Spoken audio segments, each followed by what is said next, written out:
জীবনটা একটা অদ্ভুত যাত্রা। এই যাত্রায় অনেক কিছু হয়। কখনো আমরা ভেঙে পড়ি, কখনো আমাদের জীবনে এমন আনন্দ আসে যে আমরা অতীতের হওয়া সমস্ত জিনিস ভুলে যাই। আবার আমরা চলতে শুরু করি, আবার আমরা আঘাত পাই। এইভাবেই কিন্তু আমাদের জীবন চলতে থাকে। এই ছোট্ট জীবনে আমাদের মনে অনেক আশা থাকে, অনেক ইচ্ছা থাকে। যে ইচ্ছা পূরণ করার জন্য আমরা সারাটা জীবন সংগ্রাম করে চলি। আজকের এই বার্তাটি তোমার জীবনে এমন একটি দিক তোমায় দেখাবে যে তুমি নিজেই বুঝতে পারবে আমাদের জীবন ঠিক কী রকম একটা জিনিস। জীবনটা একটা অদ্ভুত যাত্রা। এই যাত্রাটা শুরু হয় মায়ের গর্ভ থেকে। মায়ের গর্ভে আমরা থাকি 10 মাস 10 দিন। তারপর এই পৃথিবীর আলো দেখি। আমরা ছোট থেকে ধীরে ধীরে বড় হই। আমাদের পরিবারের লোকজন, মা বাবা সবাই আমাদেরকে একসঙ্গে বড় করে তোলে। তারপরে আমরা লেখাপড়া শিখি, স্কুল যাই। আমাদের জীবনে অনেক বন্ধু বান্ধব হয়। কেউ থাকে, কেউ হারিয়ে যায়। কিন্তু আমাদের জীবন কি থেমে থাকে?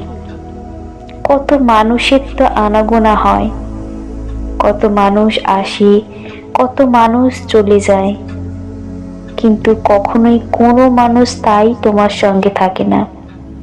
তোমার জন্ম থেকে তোমার মৃত্যু পর্যন্ত এই যে যাত্রায় কত মানুষের সঙ্গে তোমার যোগাযোগ হয়। কিন্তু অদ্ভুত একটা গল্প হচ্ছে, আমরা যখন কারোর সঙ্গে মিশে যাই তখন আমরা মায়ার বন্ধনে জড়িয়ে পড়ি।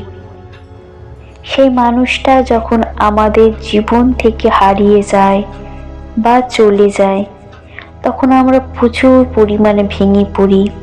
ঈশ্বরের কাছে প্রার্থনা করি, হে ঈশ্বর, কেন এমনটা হলো? সেই মানুষটাকে ফিরিয়ে দাও। বা তোমার খুব কাছের কোনো মানুষের যদি শরীর খারাপ হয় তখন তুমিও সেই ঈশ্বরের কাছে প্রার্থনা করো, হে ঈশ্বর, আমার মা বা বাবা বা আমার কাছের ওই মানুষটিকে সুস্থ করে দাও। এটাই আমরা করে চলি। কিন্তু কেন করি? উত্তর হচ্ছে মায়া। মায়া আছে বলেই আমরা কিন্তু এটা করি। যদি আমাদের জীবনে এই মায়া নামক জিনিসটা না থাকতো তাহলে কিন্তু আমরা কখনোই ঈশ্বরের শরণাপন্ন হতাম না। ঈশ্বর স্ব ইচ্ছায় আমাদের শরীরে মায়া দিয়েছে। এই মায়ার জন্যই তো আমরা ঈশ্বরকে ডাকি। ঈশ্বর বলেছে যে তুমি যা কিছুই করো এই জীবনযাত্রায় আমাকে তোমাকে ডাকতেই হবে। তার জন্য তোমার শরীরে আমি মায়া দেব। এই মায়ার টানেই তুমি আমায় ডাকবে। যখন তোমার কিচ্ছু করার আর থাকবে না তখন তোমাকে এই পরমাত্মার কথাই মনে করতে হবে। হ্যাঁ, ঈশ্বর এইভাবেই আমাদের শরীর গঠন করেছে। আমাদের হয়তো টাকা পয়সা অনেক কিছুই থাকতে পারে, কিন্তু এমন কিছু কিছু মুহূর্ত আছে যেখানে টাকা পয়সা থাকলেও কিচ্ছু করার থাকে না। তখন আমাদের মন একটা কথাই বলে যে আমি ঈশ্বরকে ডাকবো, আমি ইউনিভার্সকে ডাকবো। তিনি সব কিছু করতে পারেন, তেনার অনেক ক্ষমতা। কিন্তু কিছু কিছু মানুষ তারা ঈশ্বরের ওপর বিশ্বাস রাখে না। নিজেদেরকে মনে করে তারাই সব কিছু করতে পারবে। কিন্তু পরম ঈশ্বর সবটাই দেখেন। যে মানুষ তার জীবনের সমস্ত কিছু ঈশ্বরের পায়ে অর্পণ করে দেয়, খোঁজ নিয়ে দেখো তার জীবনে কিছু হোক আর না হোক, শান্তির কোনো অসুবিধা হয় না। হ্যাঁ, আমরা দুঃখ করব, কাঁদবো, কষ্ট পাবো, ঈশ্বরের কাছে অভিযোগ করব, আবার ঈশ্বরের কাছেই আমরা কিন্তু থেকে যাব। নিজে যখন কোনো ভুল কাজ করবে, তখন যদি তুমি ঈশ্বরে বিশ্বাসী হও, তোমার একবার হলেও মনে হবে না, এই কাজটা আমি করব না, এটা আমার জন্য নয়, এটা সঠিক কাজ নয়। তখন তুমি সেই কাজ করা থেকে বিরত হবে। ঈশ্বর তোমাকে সেই কাজ করতে দেবে না, কারণ ঈশ্বর তোমার সঙ্গে আছে। আমাদের জীবনযাত্রাটা একটা অদ্ভুত জিনিস।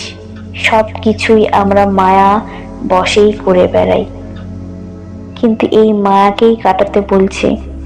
এই মায়া কাটিয়ে আমাদের এগিয়ে যেতে হবে। জীবনে এমন অনেক মুহূর্ত, অনেক সিচুয়েশন আসবে, তুমি হয়তো ভেঙে পড়ছো, তোমার হয়তো আর কিছু করার নেই, তোমার পা আর চলছে না, কিন্তু তুমি ঈশ্বরে বিশ্বাস রেখে সামনের দিকে এগিয়ে চলো, দেখবে জয়ীটা তুমিই হবে। তোমার জীবন কিসের জন্য এসেছে? তোমার জীবন তো শুধু তোমার স্বপ্ন পূরণ করা এবং তোমার না হওয়া অনেক দায় দায়িত্বকে মকুব করার জন্য, কর্ম পরিষ্কার করার জন্য। তোমার জমে থাকা কর্ম, সেই কর্মের দোষ আছে বলেই তুমি কিন্তু জন্মেছ, তোমাকে সেই কর্ম করতে হবে। আমাদের জীবনযাত্রাটা একটা অদ্ভুত জিনিস, একটা অদম্য লড়াই। জন্ম থেকে মৃত্যু পর্যন্ত আমরা শুধু লড়াই করে চলেছি, শুধুই লড়াই।